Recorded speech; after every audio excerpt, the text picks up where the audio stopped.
got Mr. Daniel Stevens. He's a Spartanburg native, so he's from here, Spartanburg. Where'd you graduate from again? South Carolina Upstate. South Carolina Upstate. Good deal. Now, no, you're in high school. Dorman. He went to Dorman. Is the guy in Dorman folks here? Oh, no. All right. Got some Dorman folks in the house. All right, he's a former Team USA powerlifter. He's a former Team USA powerlifter, a two-time world champion, a personal trainer, and a motivational speaker. And he's about to come out with his book in the near future. He's working on that now. So if you guys will give Daniel Stevens a hand as he comes on. All right, how y'all doing today? Like he said, my name is Daniel Stevens. I appreciate Victor allowing me to come out and speak to you guys. Yes? What is your book going to be about? My autobiography is going to be about my life. So basically what I want to talk about today, when my book comes out, it's kind of reiterating it. I'm just kind of giving a brief description of what we talk about today. A lot of it's going to be in that book. So like I said, I'm a Spartanburg native. I grew up here. Dorman graduate, like most of y'all. Who are my Dorman graduates? Yo, just you? I'm not graduated. You're not graduated? It's okay if you're Dorman graduate. That's what I'm saying. My wife, she graduated from Spartan High, so we kind of have that interwoven with our relationship. So, what I'm going to be talking about today is, again, about goal settings. I'm going to ask a couple of questions. You don't have to answer them yet, but what we're going to do, we're going to kind of do like a group thing at the very end. What I'm going to have you do, I want you to do, I'm going to ask you this question now. What's the importance of having a goal? So think about that. Then also, I want you to think about what is your goal for the future. Because what we're going to do is, I'm going to go individually, one by one. You're all going to stand up, face your classmates, say that goal, and then we're all going to clap for you and give you just kind of motivation to get that goal, to reach that goal. Because there's nothing like support, a group support. So I'm going to kind of just start from the beginning where I started. I'm going to kind of just build up how I am today. So like I said, yes, ma'am. But we had to do it. You don't want to see somebody. Yes. So think of something. We're here for you, okay? We're not here to embarrass you. We're here to help you get going. So you got a little bit before you got to think about it. Not right yet. You're going to it again. So just like you said, I'm a Spartan native. Went to Dorman High School. When I was your age, I mean, I thought I had it going on. I was a track star, top in the state. My goal was in life at that age was to be an Olympic world champion in the 400 meters. That was my baby. That's what I ran. Y'all want to look at me now, y'all probably won't think I was a track runner, but I was. Well, you're really strong. Well, I was 100 pounds in high school, soaking wet. And so, that was my thing. I was like, so my goal was get in a good school, get a good college, run, and, within a few years, go for that team. Because when I hit college, I was at that point where, like, the Olympics was going to be, when I was graduating college, that's when the next Olympics was coming around. So in my mind, that's what I wanted to do. I mean, I was relentless. Nothing got in my way. Nothing stopped me. If you were in my way, I moved you out of the way. That's just how I was. I didn't like to lose. I still don't like to lose. But, I used everything as fuel when I was that age. I mean, it was just, I was unstoppable. I couldn't be stopped. Got a scholarship to run track at Lee McRae College. For those of you who don't know, that's in Bannerell, Beach Mountain, up there near Boone. Went up there my first year. This is where things kind of got tricky for me. Anytime you go to college, you're a grown-up. You're hitting the real world. Whether you like it or not, that happens. You got the real world in front of you. You're on your own. You're an adult. Your parents aren't there for you. They are, but, this is how you learn. And, I'm one of those people, change is good, but it also kind of scares me a little bit. So I was nervous, of course, going up there, but I knew, it's like, hey, I got one thing here. I'm here to get an education. I'm here to go after my dream. Be part of the Olympic team, track, be a world champion. First semester went by. One thing after another just kind of like building up, happening. Not good stuff, but bad stuff. I'm not going to really get into it much. But let's just put it this way. I lost my mind. Like, I kind of went to a spiral, started going backwards instead of forward. I didn't care about nothing, didn't care about school, didn't care about track, nothing. I just gave up on everything. Nothing was my fault. I made every excuse in the world to not accomplish anything. I mean, this is how it was. So,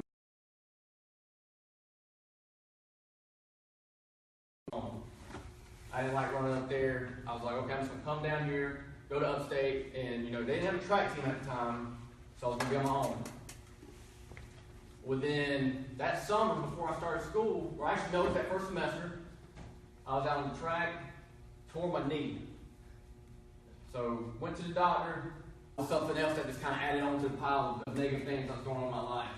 But instead of getting help, instead of talking to somebody about it, I bundled it up and just let it eat away at me. It got to the point where, I got put on probation at school because my grades were, I was skipping class, I was failing tests, I wasn't doing homework, I just didn't care. And so, at that point in my life, my mom gave me two options. My parents, they said, we're going to send you somewhere to get professional help, or we're going to send you to the church and talk to an associate pastor. Because, I had one day, I had a mental breakdown. I just broke down. I didn't care. I was at that point taking my life. I'll be honest with you guys. I thought about it. And then that's when I got help. And so, when you want to talk about a support system, having good friends, having a good family, those who have your back. Because if I didn't have all that, I wouldn't be here today. There's no way I'd be here today if I didn't have that system. So at this point, I had to start from scratch. I was all the way up here, and then I went rock bottom, very bottom, just like that. It's crazy how that works. You can have it all. It takes months and months to build up, but it takes just a second to lose it all. And I didn't want that life for me. I didn't want that. That wasn't me. I was not the same guy I was in high school. I was not relentless like I was. And I wanted to get better. So I got help. It took me about 4 years to recover. 4 years. Because I made excuses. I refused to help myself. If you can't help yourself, people can be there for you, but if you're not willing to help yourself, then what's the point? A lot of people, they want to hear what they want to hear. They don't want to hear the truth. A lot of people just want to hear, oh, it's going to be okay. That's what they want to hear. They don't want to hear, the honest truth. Because they're afraid of the truth. It's just plain and simple. And that's how I was. Got back into school. Was still on probation. I could not make less than a C in class, or I lost financial aid and everything. They let me back in. So it was at that point I had to tell myself, okay, what's it going to be? You want to be a college dropout, or do you want to succeed? What's it going to be? I told myself I'm going to succeed. Yeah, again, I had to start from the bottom. Instead of, picking up where I left off, I had to start back. So I was a year behind when I was supposed to graduate. And again, I still had that in my mind. I was like, if I was still running track, what would I be right now?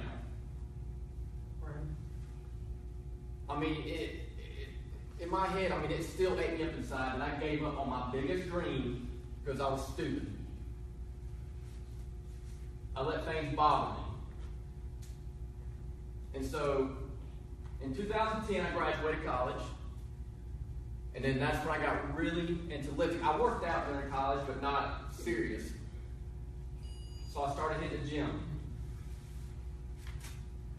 And that's when I realized the strength I had when I was in the weight room. Me and my buddy, we would have lift-offs, like who can lift the most weight. And it got to the point, it clicked in my head. I was like, what if I did this competitively? What if I actually competed in a strongman or powerful competition?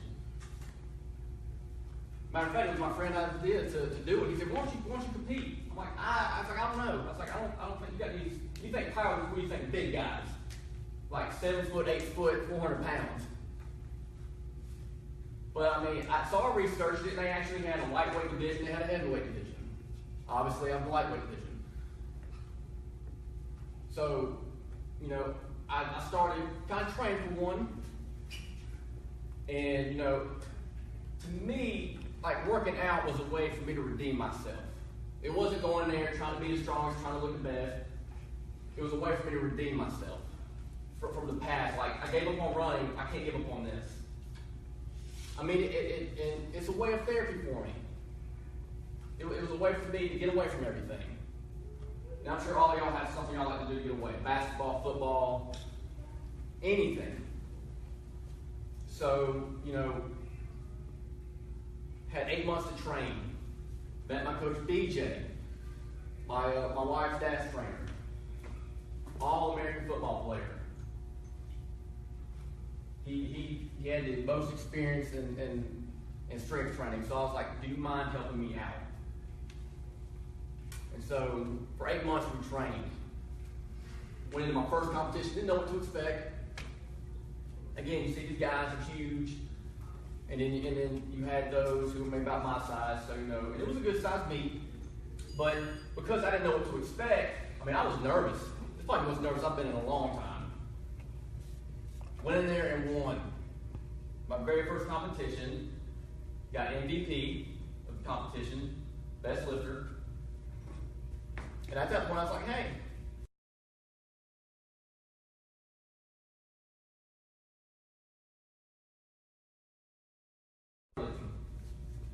so from that point on, I kept training. Very next year, which was national qualifier. Within 1 month of the national qualifier, I tore my hamstring. Done. Doctors told me I shouldn't do it again. The doctors told me flat out, like, you gotta stop. Like, you're hurting yourself. But in my mind, I'm like, I can't stop. This is who I am. Relentless, persistent, driven. I wasn't about to let it happen 4, 5, 6 years ago happen again. I had a goal and by God I was going to get it. So I laid around. I couldn't do anything. I was put on, restrictions. I was put on a month restriction. Guess how long I was out? 2 weeks. I said, I laid around feeling sorry for myself again. I was like, you know what? That's not going to happen. Did rehab, went through therapy. Told my coach, like, look, I have a chance to make the U.S. team in a month. A month is not a lot of time to train for boyfriend, girlfriend, wife, husband. Because, yeah, they're young now, but think about the future. When you have a family, you have kids. You want a story to be able to tell them. When I finally have kids, I can sit there and say, hey, I'm a world champion at something. I did something with my life. I was able to come back from hell to become a world champion powerlifter. And that's what I'm telling you. You have to make a comeback. Anytime life pushes you down, you push back harder. Do not let it keep you down. Because if you do, you're not going to get anywhere. And then 10 years down the road, what's going to happen? You've wasted 10 years of your life when you decide, oh, I want to be somebody. You don't want that. Not for you, not for your family, not for your kids. Your kids will look up to you. They want to, okay, let's put it this way. We got NFL players right now. We all have our favorite NFL players that we look up to, we want to be like. But what do you do when you turn on Sports Center and see that they're busted for drugs, busted for abusing women? Is that how you want to be? You have to set an example. There's so much hate going on in this world right now. It's unbelievable. So much hate.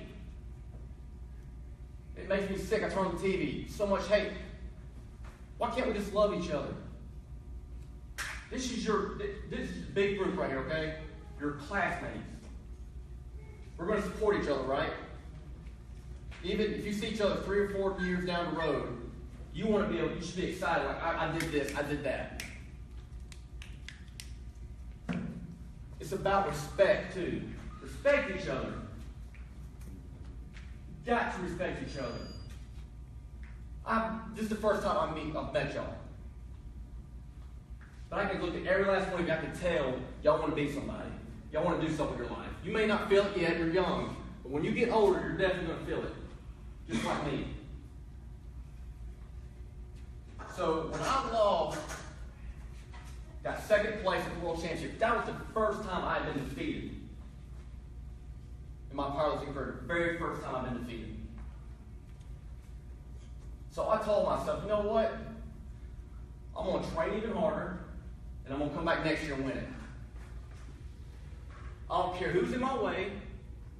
No doctor's going to tell me I can't. Nobody's going to tell me I can't. I'm doing it for me. This is my goal. This is my dream. This is what I want to accomplish. And take risks along the way. You've got to take risks. You've got to sacrifice. When your legacy is on the line, you fight for it. You fight. I came out the very next year and dominated the league, the season.